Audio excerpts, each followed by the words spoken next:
Hi అండి. కొందరు customers ఉంటారు. నాకు పెద్దగా టైం లేదండి. డిజైన్ మీరే సెలెక్ట్ చేసి మంచి డిజైన్ వేయండి. ఏది ఏసినా ఓకే అని చెప్పి వెళ్ళిపోతారు. మనం ఆ చీరకు తగ్గ డిజైన్, కలర్ కాంబినేషన్ సెలెక్ట్ చేసి ఇస్తాం. అది చూసాక అరే! ఈ డిజైన్ నచ్చలేదు. ఈ శారీకి అస్సలు సూట్ అవ్వలేదు అంటారు. వాళ్ళకి ఆ వర్క్ గురించి ఏమీ తెలియదు. కానీ డిసైడ్ చేసేస్తారు.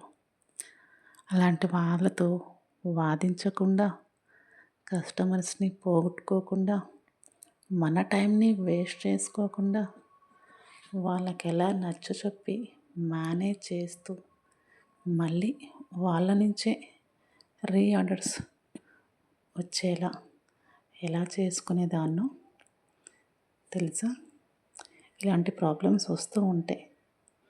కానీ వాటినన్నిటినీ ఈజీగా సాల్వ్ చేస్తూ రిపీటెడ్గా ఆర్డర్స్ తీసుకోవచ్చు. ఎలానో నెక్స్ట్ వీడియోలో చెప్తాను.